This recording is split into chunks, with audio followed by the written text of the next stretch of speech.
No, thanks guys for sitting down. I thought it'd be a good opportunity since Pastor Rick's out of town to let the church hear from you guys a little bit. So you are our current pastoral interns. Hopefully you knew that. Figured you knew at this point. But you guys are, both of you are kind of coming up on like almost the midway point through seminary, which is exciting because that means your pain is, your agony is only halfway, is almost halfway done. Right. That's good, right? Mm-hmm. You're almost on the downhill slope. Almost there. Yeah, you're almost there. Actually, you're almost on the uphill slope. You're in the deepest recesses of the valley right now, but it's going to get better. But I just thought it'd be fun to ask you guys a couple questions, let you share a little bit of what you're learning and what you're thinking as you go through seminary with the church. So I think the primary question I'd be curious to hear is, you guys are both doing seminary while you're also serving in a local church, which isn't everyone's experience. It's a little bit unique. You guys are taking all your classes online, so most of your time is spent really at church doing church stuff. So how would you say that your being in seminary and what you're learning, how has that influenced the way you view like the church and the local church specifically? So not necessarily just Grace Bible Church, but even just the idea of the local church specifically. How do you feel like seminary has influenced the way you think about that and your appreciation for it, that kind of thing? I'll let the veteran take it away. No, well, I think for me personally, I think it's huge to be part of the ministry as well as going through school at the same time. It's like driving a car, like driving lessons, right? So you go through theory, but then you go through a practical side of it. And I heard a lot of guys who finished seminary and then they go to the ministry, they're caught off guard. They're like, people are not listening to me. It's like something's going on. Like, that's not what I've been taught. They thought that once they had that degree, it's like everything's going to, no. Sure. But here you get to, and again, Grace Bible Church is so unique. We get to make mistakes and people still love on us. So I think that's something that is usually undervalued or underlooked. But what Grace Bible Church did for me personally, I feel like none other church would have done. It's just like giving the ministry opportunity, but as well as the school and then the time to do both. It's just unique for me personally. Yeah. Yeah, no, totally. I'm hoping this podcast wasn't a mistake. Hey, there's many types of lessons, right? Some things you learn to do it again, and some things you learn to never commit to again. Yeah. Maybe this will be one, but no.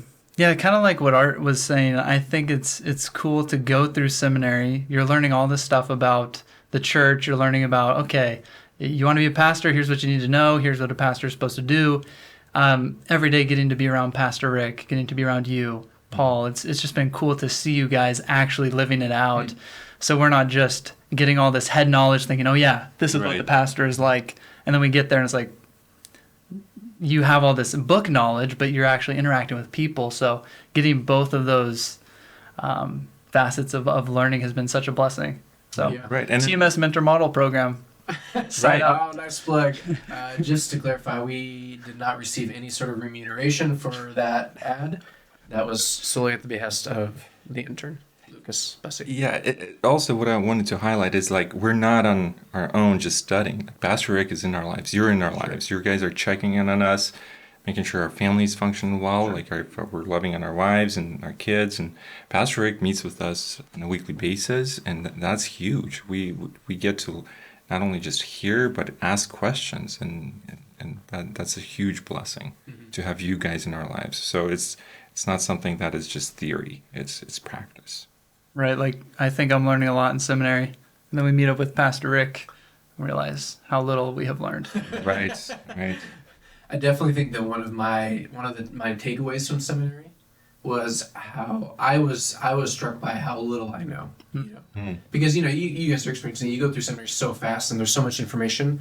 You're just like, good night. Like, how am I supposed to know all this stuff? Yep. And that's just like the book knowledge stuff. That's not even like the how do you actually implement these things? How do you counsel someone through, XYZ issue? So I do think it's good. It's a good experience. It's interesting, right? Some guys come out of seminary like really puffed up and prideful, and then some guys come in like very cognizant of their shortcomings. It seems like it doesn't really feel like there's a spectrum. It feels like it's one of those extremes. Like it's either I don't know why. It's just very interesting to me how it seems like everyone falls into one of those two camps. So thankfully, it seems like you guys are erring towards the side of humility. Hey, you just so have far. to hit us over the head a few times. Yeah, well, that's essentially what my job is. But George, let me ask you a question. So, Yeah. so we're still in that process, but you finished seminary. Now you've been a pastor. How did seminary help you? Sure. Help you with that transition, and how did you navigate through that? Yeah. It's definitely. I would say you don't have to go to seminary to be a pastor, but I would recommend it. I would recommend it because I do think it's going to be hard on your own or, in like a small local church concept to get access to the information that I do think you need to know, especially when it comes to like how to study the Bible, right? That's so important. I mean, that's so important for everything that a pastor does, not just their like sermon preparation, but even in thinking about how to shepherd someone, how to counsel people, the advice that you give, all of that should be biblical. And that necessitates that you know what the Bible says, but also that you not just know what it says, but you understand what it means, like what it's intending to communicate, and not your own misinterpretation of something.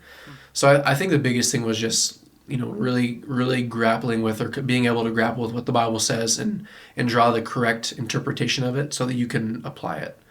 Oftentimes the application is the more practical, like I think you learn that as you go along. Like I think that's something you'll continue to get better at, but that ability to interpret rightly is huge. And I just feel like it'd be hard to, I don't know that I would have been able to really train myself to do that. I think you need people to train you to do that. So I think that seminary was huge for that.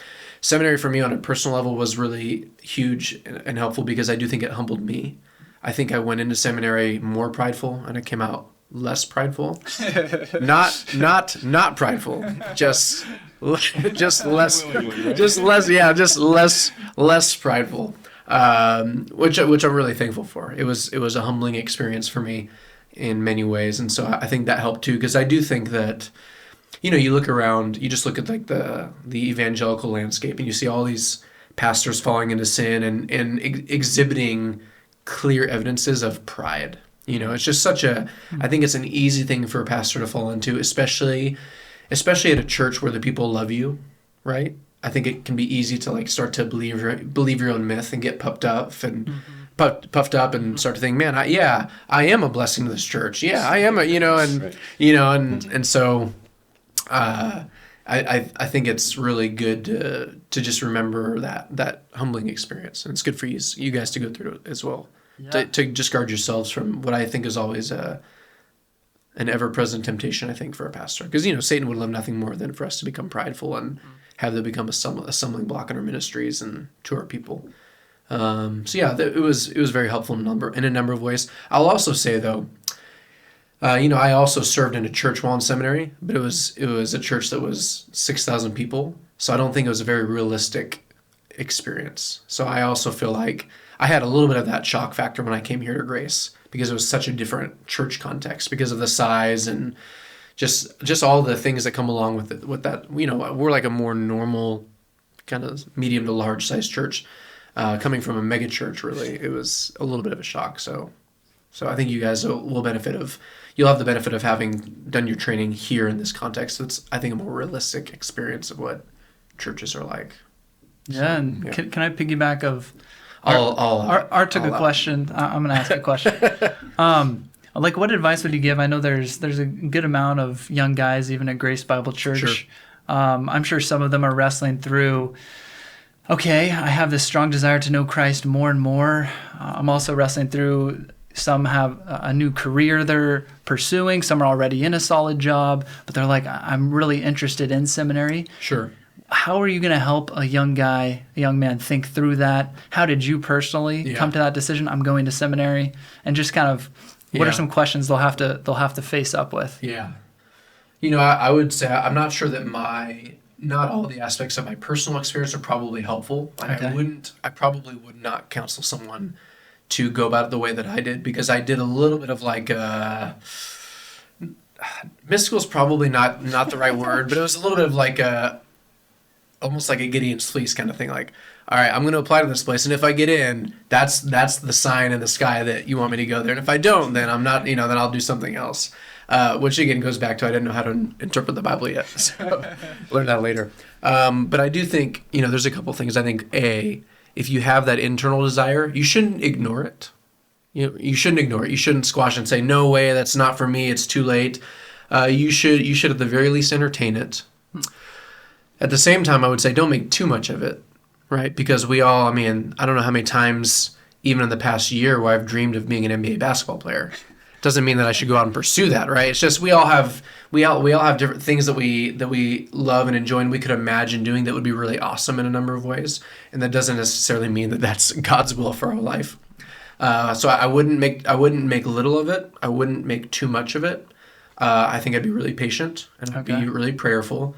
If I was married, I wasn't married, before seminary, but if I was, I would talk to my wife and get her perspective and opinion, because I think that'll tell you a lot. If you brought up with your wife and she was like really excited about it and was like, wow, that seems really neat, I could really see that. To me, I'd be like, man, this is the helpmate God has given me. She's saying that. I would give a lot of weight to that. And vice versa. If she was like, I don't know, I feel really uneasy about that. That just doesn't, I would really listen to my wife's counsel and take it very seriously. I think you should talk to your pastors. I think you should talk to like the people around you that are closest to you that know you really well. Because we talk about that internal call, which is like that desire and that interest, that like, man, this would be really neat. I'd love to do this. But there should also be kind of an affirming and confirming external call of the people around you looking at you and saying, yes, you're gifted in that way. We could really see you doing that. You should give that some serious thought. So I would look at those two things. Like, do you have that internal desire? Don't diminish it, but don't make too much of it. And then really talk to the people around you and just not be in a hurry. I think that'd be the big thing. Don't be in a hurry. Be really prayerful about it. Go about it slowly. Maybe you take a class at some point, dip your toes in a little bit, get a sense for what it's like. It's, as with so many things, it's very, it really depends on the situation and the person. But in general, I would probably say those two things to a guy that's thinking about it.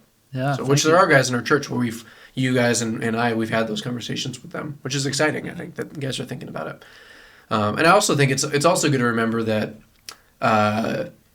you don't need to go to seminary to be a vital and very, very beneficial part of a local church. You know? For sure. I mean, I think of all our elders and community group leaders, most of them have not gone to seminary, and they are critical to the health and functioning of Grace Bible Church. So I think it's also good to remember you don't need that to really play a significant role in the local church. So to not put too much emphasis on that degree, I think is important too. I think I might drop out.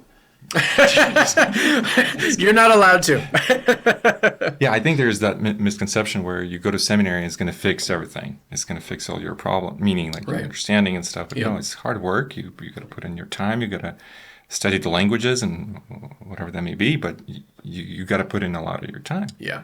Yeah, and then another blessing that I'm just thinking through is we get to sit through the elders meetings, right? Mm-hmm. We get to observe you guys making decisions, and then where are you going to get that experience? Seminary doesn't give you that in the sense of like, hey, this issue came up. Yeah. How do we navigate through that? That's that's a blessing, and it's a class in itself, just to go through that, just to sit through you guys talking through. Yeah, like that wisdom that can only be gleaned from actually being in a situation and learning what's going on versus the books telling you, okay, do A, B, and C. Right. But you get in the situation and A, B, and C aren't what you should do. Yeah. But you're doing those, and so you're getting yourself in trouble. Right. Well, it isn't, it's funny.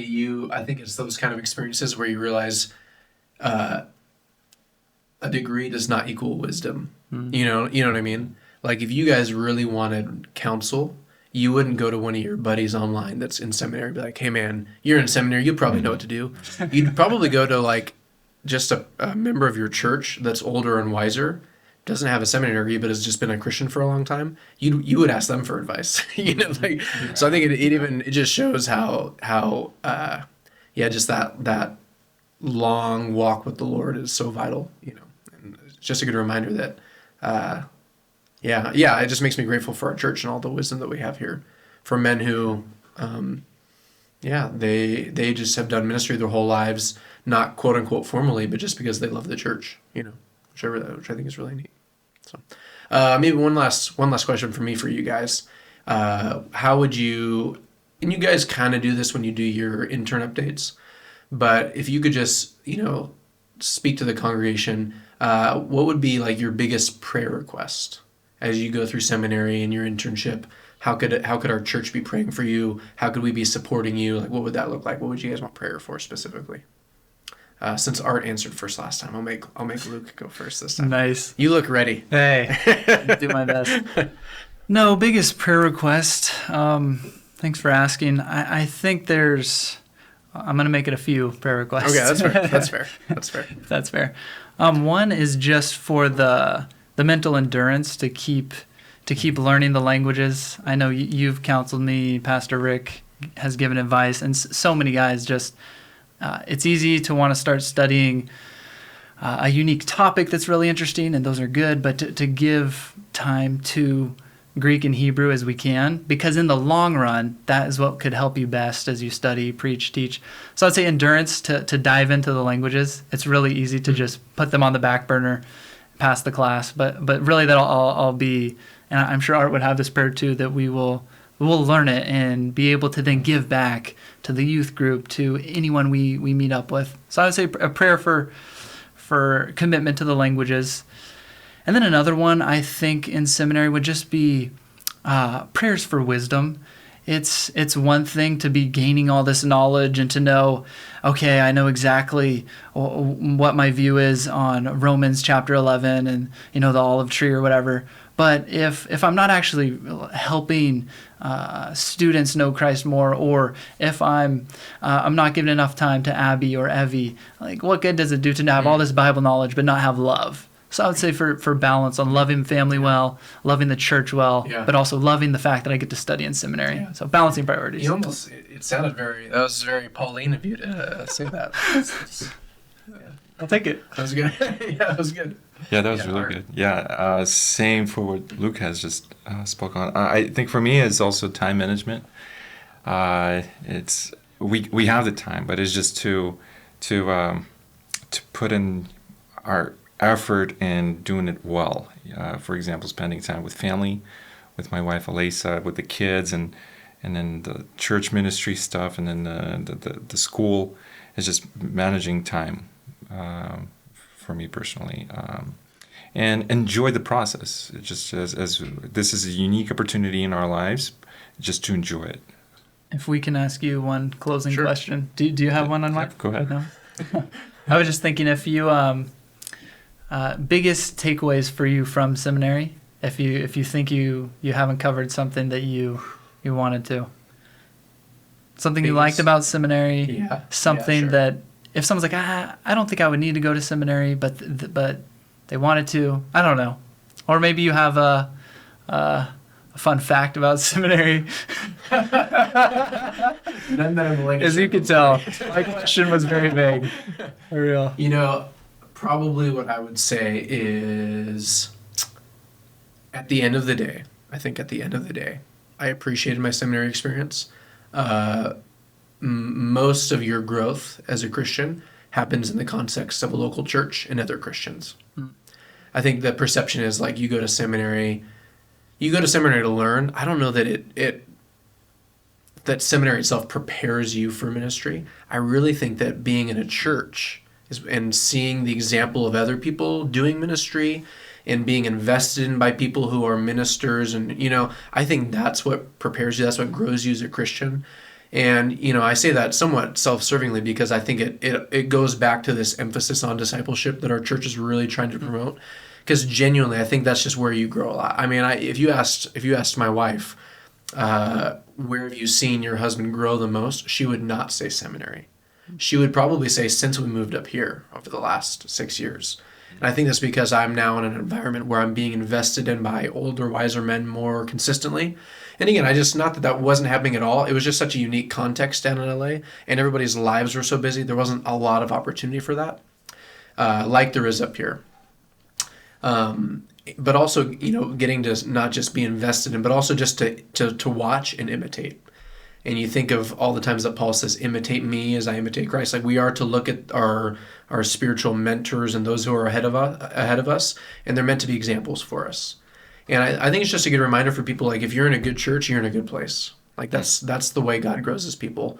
So that's kind of my one takeaway from seminary is in part me saying it's really nothing special, I guess. Yeah. But I am grateful for the learning, right? I mean, obviously you're learning a lot, so it's not a bad thing. But the church existed long before there were seminaries. How did you stay normal in seminary? How did you turn out so I know. great? Well, I don't know that that's a pretty relative statement. So it's it depends on who you're asking. I think a lot of it was like the people I was around. I think I got pulled into the right circles of other guys that were pretty normal and didn't. Seminary can be like this weird kind of vortex that sucks you in and makes you real weird and nerdy and then spits you out. And then you have to reacclimate to normal society. It's kind of like going to prison. When prisoners get released, they have to reacclimate. It's kind of like what seminary is. It's like a weird spiritual prison for a while. And then you get released, and all of a sudden you're like, man, I'm a weird person. I need to get normal again. I think it was mostly the guys that I was around. Like we had common interests. We did stuff outside of the church, so we were interacting with non-seminary people a lot. So I think it just helped. So. Every conversation stops centering on hermeneutics and dispensationalism. Yeah, exactly. We talked about like basketball, that kind of stuff too, which I think it's really helpful to not lose touch with life and reality. So, so keep spending time with your kids, and just remember that seminary isn't everything. There are far more important things. Thanks for your wisdom on everything. Hey, I'm always your help. It's much more off the camera. Yeah. I don't know if it's any better, but yeah. No, I appreciate you guys. I appreciate you guys taking the time. I promise I will never make you do this again. Actually, I don't promise that. I might not make you do it again. I'm excited to watch the future interns do this interview. We'll see. So appreciate you guys. Thank you, George. Thanks, George.